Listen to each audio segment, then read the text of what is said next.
off because we are recording this.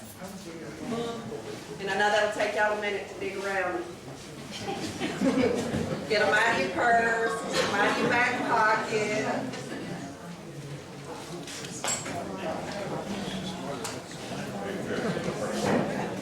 And the reason that we do ask you to turn them off is because we are recording this, and you will be able to purchase this on disc within the next few days. So if you've got friends and family that didn't make it tonight, be sure to come up and get a disc.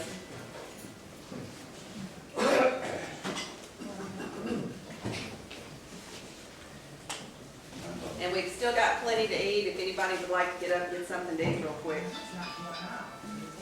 A drink. Stop on it.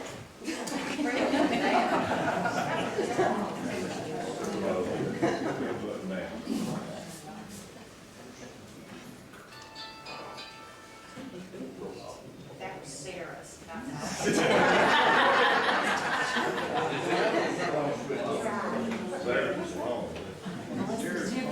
And my ring is a car horn in honor of Mike Harper. That's the only thing I can recognize as a ringtone. This is our last night for the museum for this year. We'll start back up in February, but we will probably have a few other things going on between now and February. So if you're on our mail out list, you'll get something in your mail. If you're not and you'd like to be, just let me know. If you do Facebook, we're on Facebook. It's a group and a page. Join that.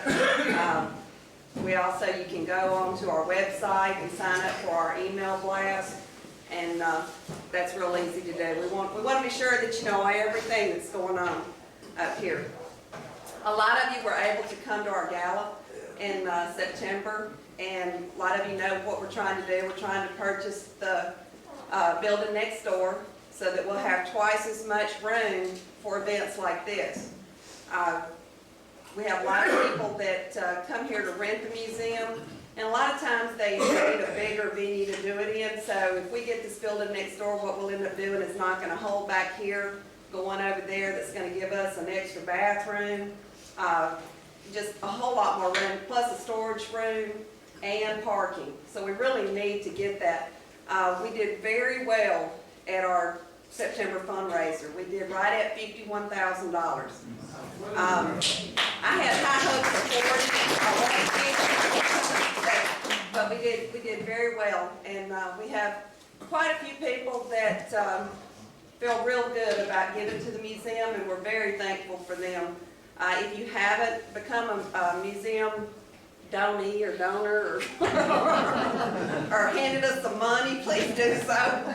A lot of people run now when they see me coming, but it is for a good cause, and it's kind of like when I sold cars. They'd run too, didn't they?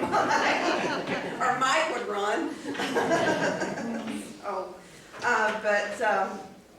One project that we have that I just sent off yesterday, and I think this is going to be our best seller yet as far as our cookbooks, and you probably can't see this, but this is the cover. And of course, Corlew did the cover. It's Wise's Grocery. This one's got 400 recipes in it, but this one has got some of the neatest stories that people sent in about all the old restaurants and stores in Minden and Webster Parish. So this one is it was so much fun to type it all in and read all the neat stories. Even the ads have a lot of history in them. So this one should be back in time for Christmas. I sent it off, I think Thursday, in about 30 to 45 days. We should have a good many cookbooks, so I hope everybody gets one for Christmas and gives one for Christmas. So y'all remember the cookbooks for Christmas presents. Let's see what else I got on here. And the money for the cookbooks goes for the museum expansion project. So that's another reason to buy them. I also want to remind you, like I said, a lot of people rent this room. It is available at certain times. If you've got any kind of functions, like in the morning I've got a group coming in, and they're going to rent it for a couple hours, but it is available for businesses and reunions and parties and different things. So contact me if you're interested in renting the museum. I'm not going to really do the intro on Mike. Thad's going to do that. But I do want to talk a little bit about Mike, and maybe I won't cry. I like to think, really, the reason I have this job is because of the job I have at Harper Motors. When I applied for the job at Harper Motors, I had on leopard skin leggings, and I don't remember what shirt I had on, and I think high boots or something, I don't remember. And they just kind of shook their head, and they said, well, I guess we can give her a shot. So they did, and I worked there for 10 years, and really loved it. It was like working for a family, and it enabled me to do a lot of things. Yeah, I'm gonna cry. That I love doing it. Enabled me to buy my antique car, and I traded it in, and it enabled me to buy my Harley. But I learned a lot of history, working for Harper. Mike was real lenient about some of my time off, and I was able to do some of the things I enjoyed doing with the historic district and antique cars and all that. But one of the things about Mike that I always admired, gosh, I'm trying to get through this, was his morning rituals. And I sat on the same side of the building that Mike's office was, so whenever we get out of our meetings with Pat, and Mike would usually come in there and go, okay, you sold a bunch of cars yesterday, but what you gonna do for me today? And you'd be like, okay. And somebody is ringing. But anyway, one of the things that Mike does, and I'm sure he still does it every morning, is he gets on the Vietnam virtual wall on the internet. And I always admired him. I saw him doing it. He would go in there and he would leave little comments, about different people on there that he may have served with in Vietnam. And I thought that was a very moving thing that he did every morning. So I'm gonna let Thad fish, and I know Thad won't cry.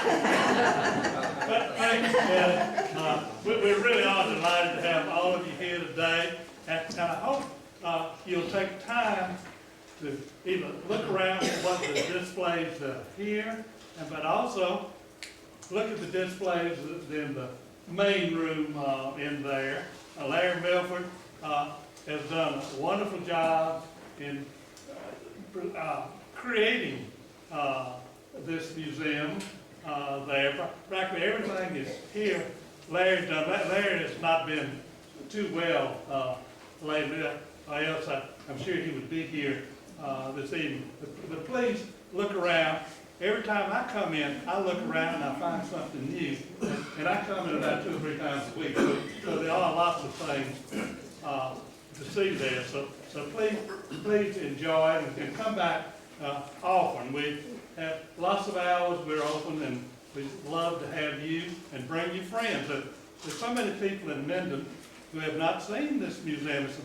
It's amazing because those that have not seen it. But on the other hand, hundreds have seen it, maybe thousands. So we've enjoyed, I hope you'll enjoy what has been done here.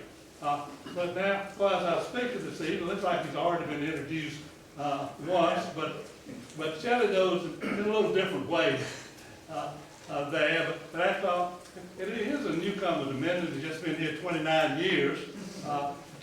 And of course, his real claim to fame and being able to keep having it all. He had a family, some member that was way back, that family was here back in the 19th century.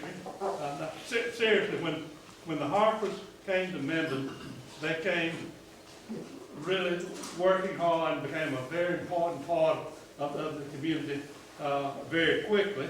And Harper Motors is actually Minden's oldest dealership there. And they really have a very fine facility out on 531. They have a second dealership down in Manning. There, Mike has a home there, and he donates the use of that to the auction each year for a weekend, and we appreciate that. His son Marshall is now the dealer in Minden, and his daughter Catherine also works here as an executive assistant at Fiberbond. For many years, Mike has headed many as he headed the St. Jude's auction, taking it from a big success to the tremendous, unbelievable success that it's become. And Mike, we're really indebted to you for your work there.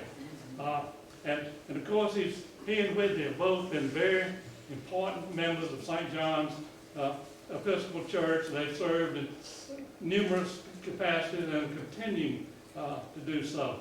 Mike is a native of Shreveport, where he graduated from Jesuit High School and later from LSUS. He attended USL in Lafayette and Northeastern Shreveport before being asked to join the Army as a enlisted man. That is correct. He served in Vietnam, and I believe he will talk about some of his experience there as well as his Minden family history. But of course, I'm going to give him the microphone, and Mike, you can say whatever you want to say. It's a pleasure I present my friend Mike Harper.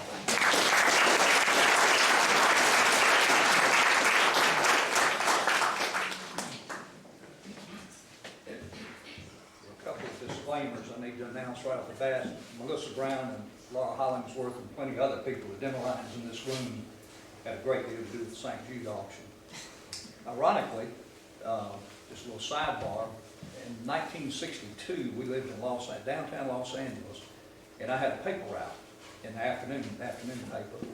And one of my stops was Desi Blue Studios, and I delivered Danny Thomas's paper, along with Lucille Ball and Desi Arnaz, and her hair was as orange.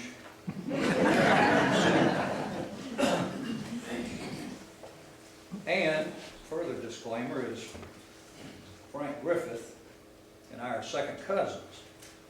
My great-grandfather and his great-grandmother were brother and sisters, so he can correct me if I get off track here.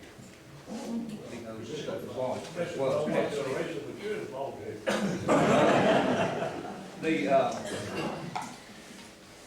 this information comes out of a book written in 1907, published in 1907 by Judge Laurie Paul Stevens of the Shadow. And he was a member of the Harper family, and so the earliest that he could find was a Robert Harper Sr., born in 1727 in Pennsylvania. And he was a Quaker, supposedly.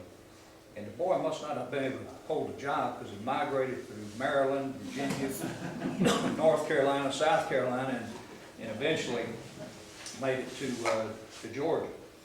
And he died in Georgia in 1801. Interestingly, he had a grandson, John Jackson Harper, who founded the city of Auburn, Alabama.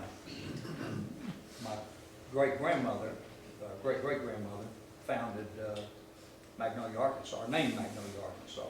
And all the headstones at the old cemetery, now these people aren't buried out there, but most every headstone has an engraving of a magnolia orchid, or magnolia bloom on the thing.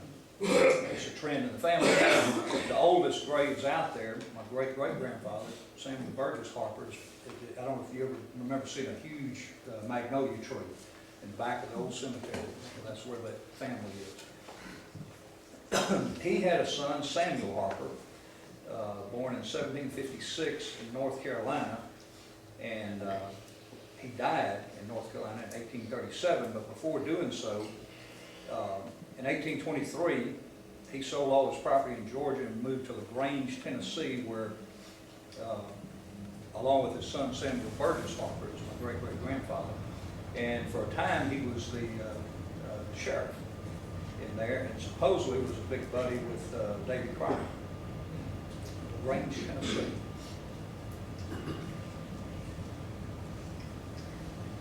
The son, Samuel Burgess Harper, born in 1796, married Anna Snickers Jones Harper in 1828, and they made their way to Minden by way of Arkansas and lived in what was called Flat Lake. Maybe it still is. It's about 11 miles north of town, above the Germantown community, which was called the Dutchtown then. And they settled there. And I'd say when Samuel Burgess Harper died in 1853, he was supposed to be one of the first buried in that cemetery. She lived till 1887. And lived on that plantation up there, flat there. And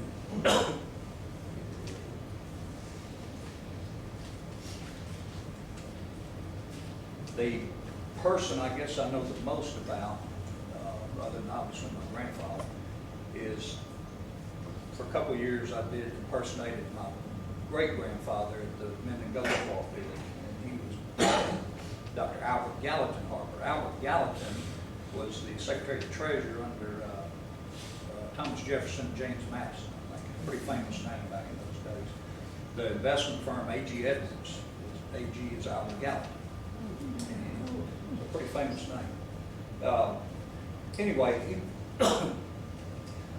he stayed with his mother, I guess, here in Minden, and was, when the Civil War broke out, he served with the Louisiana Cavalry, and he was captured, I think, in Brownsville, Tennessee, which is like between Memphis and Nashville, I think. He was captured, sent to a POW camp in Ohio, and but it wasn't long before he was released in an exchange program that they did back then, and returned to Minden and served with the Minden Rangers.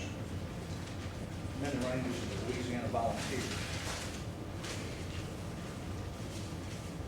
After the war, and I found two names on this, after the war he attended Tulane Med School and earned his MD, but I've also seen it called the New Orleans something school, so I don't know if it was Tulane back then or not. But he returned to Minden to practice, and that would have been, I guess, in the late 1860s or early 1870s. He was married 3 times. His first wife died along with a child in childbirth. He remarried about 3 years later and had 5 children in 10 years with his next wife. She died at age 34, and he said leaving him with a bunch of young children to raise. So a year later, he married her sister, who was then 24. 16 children they had. They lived at the intersection of the Germantown Road and the Homer Road. And they had a big old house, of course, just full of kids and people and activity. And he was a country doctor along with his 2 brothers. They were all doctors. Somewhere the gene pool kind of played out. One of their big, they rarely went to visit anybody because their house was always so full of kids and people, and it was in the busiest part of town that people would come there. But they said that on Sunday afternoon sometimes they'd load up all the kids in the buggy and ride up to see Grandma Harper at Flat Lake. And they would always stop at Mr. Krause's store up there. My great-grandfather gave him medical services. If he let the kids run through that store and get candy and cookies and all that kind of stuff, he said it was like a swarm of bees. After the war, when Webster Parish was created in 1871, he was the first clerk of court of the parish of Webster, and he was the first coroner of the parish. And they've got a picture of him in the hospital where they got a bunch of the old doctors. I don't know if you've seen that, and also in the down the hall at the clerk of court's office. And that is actually his medical bag that he had. He was here back practicing back then. He was born in 1830. I'll share that with you. And I knew that when I was pretty young, I knew my grandfather was born in Minden, but I didn't know much else about it because he was 5 after my great-grandfather died in 1891. My grandfather was born in 1886, and Mama and the rest of the kids moved to Shreveport for I don't know what reason. But anyway, I knew that, but I didn't care anything about history back then like I do now. But anyway, that was his actual bag that Pat Stevens was good enough to bring. And my grandfather told me this, that every evening, they make house calls back then, and every evening when he'd come to the house, they'd saddle a fresh horse for him in case he got called out in the evening. So, pretty interesting guy. And Robert Harper, the one who went up in Georgia, served in the legislature there too. So there's politics, I guess, in the family. My grandfather, like I said, was born here in 1886. Moved to Shreveport when he was 5, and they lived on Stoner Hill. My grandmother, great-grandmother, must have been a really strong woman because they called her the General. She sat on the front porch and ruled the neighborhood. But he stayed in Shreveport all his life, and that's where my father was born. And it's ironic, I guess, that we returned back to Minden, not realizing when I came back that how deep my roots were here. And on April 11th, we completed 30 years of Harper Family. Of course, my kids were raised here, and it's been a wonderful experience. And I wish I'd moved here sooner. That's that part of that deal. Anybody got it? Did you find out where the last years? I didn't find it on the map.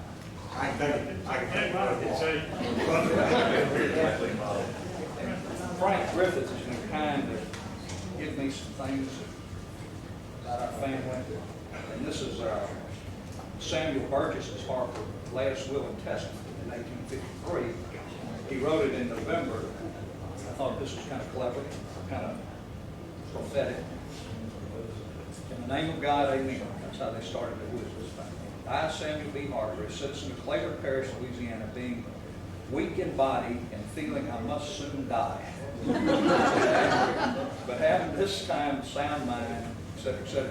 We wrote this. He didn't put in the date of November, or it's faded out, 1853, but he died December 5th. I guess he was prophetic. So that's our history and how I got here, my family got here. I brought some things, and if you don't like this deal, you can blame Corlew. They said, oh, just talk about anything. So, I had along with Whitney and Larry Burrell and Feelgood, a wonderful time Saturday last month in September. At the Norton Art Gallery in Shreveport, they have a display of 80 or 85 photographs a guy took in Vietnam in 1970 and 71 that never before been published. The guy lives in Longview. Well, not only that, but through those photographs and history and that some of those guys over there had kept, they located 25 of the people in those photographs, flew them and their spouses to Shreveport for the weekend. And they had, on that Saturday, they had a forum. And they had, the first group was 6, what we call grunts, just foot soldiers. Well, Fielded and I were, probably some others in here. And then they had a forum, and they would talk a little bit about what they were doing before they went in service, what they did over there and now, what they do now. And then they had some helicopter pilots, medevac pilots, and then they had, what was the other group they had? Medics, I think, and then the last group, they just talked about how we were treated when we came home. And Father Guido Verbeck was there. He was the moderator, retired Episcopal priest from Shreveport. He flew into Oakland when he came back in '68, I think, and had on his uniform, and he was a hardcore Episcopalian, which he still is. He went to church, and they wouldn't give him communion. Baby shower. But that exhibit ends Saturday, the 14th, I think, at the Northern Archive, but it's... I never could understand that. But anyway, it's especially meaningful to people like me, but I think it'd be interesting to any of you. I just brought some photographs. This is look at this. They started the program reading this. What's his name? Kim O'Brien wrote The Things They Carried, which is pretty interesting. In addition to the 3 standard weapons, the M60, the M16, and the M79, they carried whatever presented itself, or whatever seemed appropriate, as a means of killing or staying alive. They carried catch-as-catch-can. At various times and various situations, they carried M14s and CAR-15s, Swedish Ks, grease guns, captured AK-47s, Chi-Coms, RPGs, Seminole carbines, and black market Uzis, 38 caliber Smith & Wesson handguns, 66 millimeter laws, shotguns, silencers, blackjacks, bayonets, C4 explosives. Lee Strunk carried a slingshot, a weapon of last resort, he called it. Mitchell Sanders carried brass knuckles. Kiowa carried his grandfather's feathered hatchet. Every third or fourth man carried a Claymore anti-personnel mine, 3.5 pounds with his firing device. They all carried fragmentation grenades, 14 ounces each. They all carried at least one M18 smoke grenade, 24 ounces. Some carried CS or tear gas grenades. Some carried white phosphorus grenades. They carried all they could bear and then some, including a silent awe for the terrible power of the things they carried. That's a Tim O'Brien. I thought that, actually, y'all want to look at that. This is what I carried for my biggest project, and it's affectionately called a pig. It's an M60 machine gun. Shoots about 650 rounds a minute. Feel good. Weighs somewhere in the 25-pound range. I carried 600 rounds of ammunition, which weighs 36 pounds, and that machine gun about 25. That's before I put the first canteen of and that stuff on it. So I mean, we carried a tremendous amount of weight. And it's called a pig because it's just kind of bulky and awkward, and it has a huge appetite for ammunition. It can spit it out. Thought I'd share with you, war is no fun, but there's humor in every situation. I thought I'd share with you a couple of things that happened to me that weren't humorous then, but they are now. When you get in country, after you do all your training, you get in country and you have about a week or 10 days of in country. On that field, his memory is better than mine.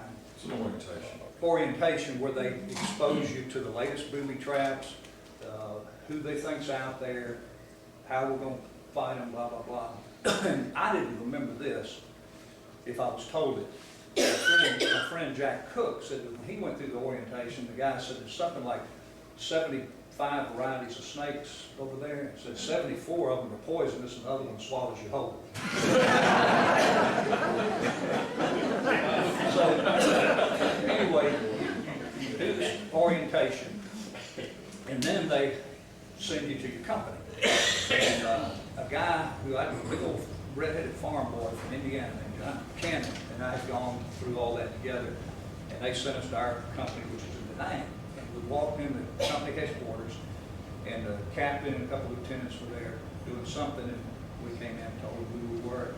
And he pointed at Buchanan, he said RTO, which is radio, and pointed at me, he said pig, assistant gunner. He was about my size. So, and he said, we're going out tomorrow morning like at 600 daylight, going out in helicopters. Well, in all that training and all the orientation, nobody ever told me that we've operated in mountains of like 3,000 or 4,000 feet. It looked like northern Arkansas. When you're going out to be inserted in the LZ landing zone, for about 30 minutes before you get there, they pound it with artillery to soften it up. Then, and I happen to be on the first lift. We go out usually 5 helicopters, and it take 3 lifts to get our company out. So the first lift, your job was to secure the perimeter, the area, so the others could come out safely. But they didn't tell me this either, that I look, as we're coming down, of course I'm scared to death. My first helicopter ride, I'm sitting there with my legs hanging out the door, as you see on TV and pictures. And I can look out and I see the ground smoking, where they pound it with artillery and it's fresh dirt everywhere. And about that time, there's a gunship, a Cobra gunship, on either side of us. We were the first chopper in, and they're firing rockets and miniguns. As we get close to the ground, the door gunner starts opening up shooting. And my eyes must have been that big. I can't see nothing to shoot. And the guys, the couple of them on the bird are shooting. And I said, oh my God. So down we go, usually didn't hit the ground. You get down about like this. So I've got on 100 pounds, I jump out. And it's muddy in this place. And I sink up to about my knees. Well, the helicopters all take off, the guys all run off in the woods. I'm stuck out there. And, I swear, my first thought is, my parents are going to be so embarrassed. Boy, lasts 10 minutes. But anyway, they do that on the first lift every time, just in case, and nobody bothered to tell you that. So that was a panic. And ironically, at that forum that we went to the North Art Gallery, a couple of the other guys told very, very similar stories. One of them jumped out of the rice paddy, which you can understand, but this wasn't a rice paddy. But terrifying moment. Speaking of a hot LZ versus a cold LZ, you know, hot is not what you want to hear, you know, like if you're on the second lift or third lift, because there's people that wait for you. Well, one day, I was on the second lift, and we had a Japanese film crew that had these huge cameras and those big reels, and they were going to go out and film some of the stuff with us. As soon as, on the second lift, the first thing you ask the door gunner when you jump on the helicopter was a hot LZ, you know, a cold LZ. We must have been 15 feet in the air, and I guess they got the word it was a hot LZ, and I just saw cameras and little people diving out of the They bailed out. They didn't make the trip. They jumped out and got back out on the tarmac. Another similar story that we heard, I once, I guess he was a friend, there was a guy named Richard Campbell, not this one, and he was about half crazy, and we were about that. Sounds like this one. We were on patrol one afternoon, and we were going through villages, which we rarely did, and he and I were so thirsty, we literally, and this is why I don't worry about what I eat and drink anymore, we chased a water buffalo out of a mud hole to drink that water. And at the forum, a guy said they had done the same thing, except they had the good sense that one of them scooped up the water in a steel pot, and the other one held his t-shirt out, and they strained it through the t-shirt. And then they did put the iodine pills. One other, and you can imagine how close you get to people over there, but this was a dirty trick that would be pulled once or twice a month. At night, we'd set up out in the jungle in a circle. We call it a perimeter, night log or night defensive position. But it was basically a circle, and depending on how thick the jungle was, which was really, usually really thick, the next guy to you might be from here to that ice chest. And we'd come in, most of the time we'd have to cut our way through there. And we'd come in here, cut our circle, and then we'd send a patrol out on the other side of the perimeter late in the evening just to see if there was anything out there that we didn't know about. So you had a trail coming in, a circle, and a trail going out. Well, we had two machine guns, and they would always be on the trail. So I almost always got to sleep on the trail, which meant I either had the first, and everybody takes an hour watch. You got a radio, a machine gun, claymores, et cetera, on that trail. And so ideally you wanted, you know, like 6 to 7 so you could sleep all night. Because I'm gonna tell you, you get up, you can't see your hand in front of your face, and you've got to, and several guys in our unit got killed, they get outside the perimeter, you can't see anything.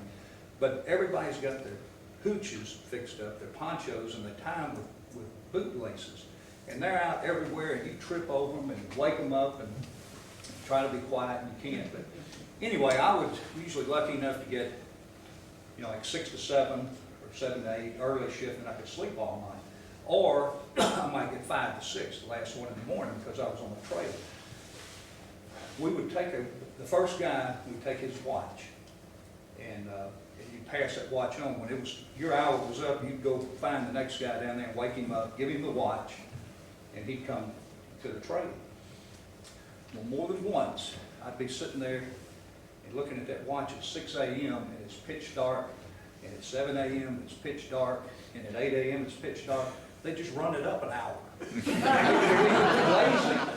So you put the guy to have 10 to 11, he just run the watch up to 11 and go wake up the next guy. The last guy in the morning just, oh, but then we never found out who was dog.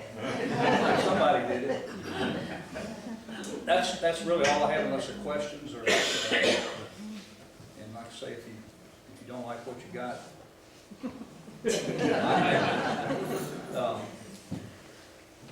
Colonel? I would like just one story. All of those have been funny. I want you to tell the story about the patrol and not enough helicopters to get all of you. Ashaw Valley, Allshaw Valley.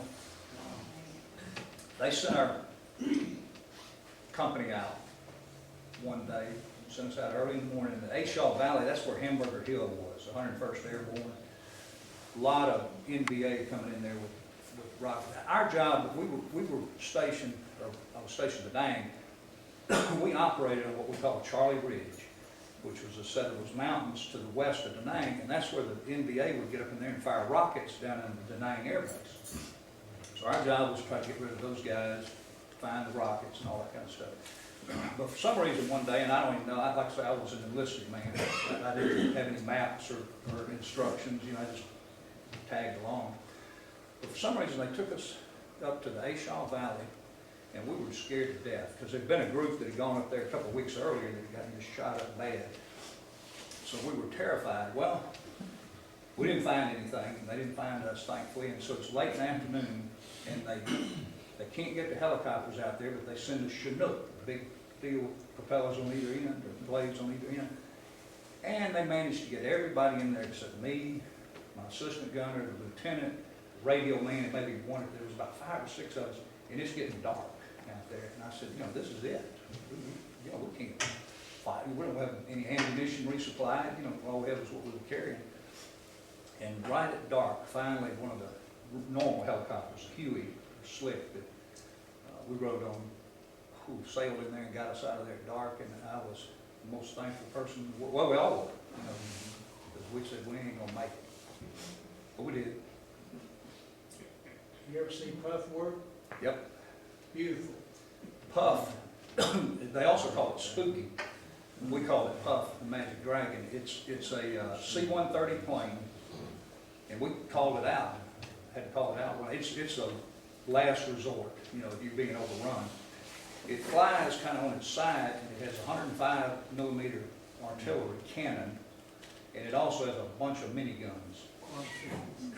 And we thought we were getting overrun one night. A minigun is the 6-barrel deal that spins and shoots like 6,000 rounds a minute. I mean, it's just a wall of bullets. And we thought we were getting over. We'd set an ambush up one night, and all hell broke loose. And we thought we were getting overrun. Well, that Puff comes out, and they tell you what radio frequency to set your radio, and you give them the dimensions of your perimeter, and they start about from here to that wall outside of it, and just start going in a big circle, working their way out. And there's no way to survive it, you know. It's just a wall. A minigun shoots so fast, it's like a laser. It doesn't sound like a machine gun, it just sounds like a machine, and it's a solid red line from that helicopter to the ground. And it goes walk, walk, walk, walk, walk. It is kind of, but it's an incredible weapon, as was Puff. Because, like I say, nothing could survive that unless you got in a cave. But it's firing cannons and miniguns. Pretty awesome weapon. Weather caves? Oh yeah. Oh yeah. Caves, tunnels, spider holes. That was one thing I was thankful for. I was too big to be a tunnel rat. I had to go around those tunnels. I didn't have to do that. I didn't just crawl down in there at 45. Coconut trees. Using coconut trees so you couldn't penetrate. We didn't have. Lee? Tell us about, if you don't mind, what was it like when you came home? When did you come home, and where did you? I landed in San Francisco. I will say this, I don't know that I've ever heard a noise as loud. When we left Saigon, when that plane lifted off there, and when it landed in San Francisco. Now, we stopped in Guam and we stopped in Hawaii before San Francisco. We got in there late, early in the evening, I guess, and there were a few protesters, you know, but nothing too bad. They had kind of like a tunnel from the plane to the airport. So it really wasn't too bad. Well, yeah, we were uniform. But my deal was, I had a shock to my system, I guess. I came back in June or July, late June, I guess, in 1972, where Richard Nixon was running for re-election. And if you remember when he was running in 68, he said, you know, by this date, I'll have the troop count down to this, I'll have the troop count down to that. So literally, they were pulling us out of there so fast that I spent the night somewhere in the jungle west of Da Nang, like Wednesday night, it was in Shreveport Saturday. And that, they processed us and got us out of there so fast, and I didn't sleep for a week, you know, just in shock, kind of, you know, couldn't adapt. But I didn't have anybody, like I say, there were a few hippies, I guess they were hippies, but I didn't have any of the bad stuff like Father William Burbank telling them won't serve a communion. I didn't have anything like that. Like I said, I didn't spend much time in the airport. And one of the guys at that forum, he said it kind of right. He said it was just like you were invisible. You know, people didn't acknowledge you. Now today they acknowledge soldiers in their airports, at least I do. But I think probably most of y'all do, because it's a little different deal. But I didn't ever get spit at or called a baby killer or anything like that. But like I say, I flew out of there late that night and got into Shreveport early the next morning, so I didn't spend much time. Did have one thing kind of neat. My assistant gunner was a guy named Jimmy Cox of Laurel, Mississippi, and he was about my size. And he was bigger than my size. He carried, and I've got a picture, he carried a spoon in this pocket all the time. If he heard you opening a can of cigarettes, he was coming to see you. We've never got, or rarely we ever get more than a few feet apart, and just had a wonderful relationship. And he was on the plane to Shreveport, which he was going on to Jackson or Hattiesburg, but they, you could get off the plane back then, and he got to meet my family. That was the only people who even needed the airport was my family. So I thought that was kind of a neat deal. But I hadn't kept up with him on what he is now. Thank you all for coming.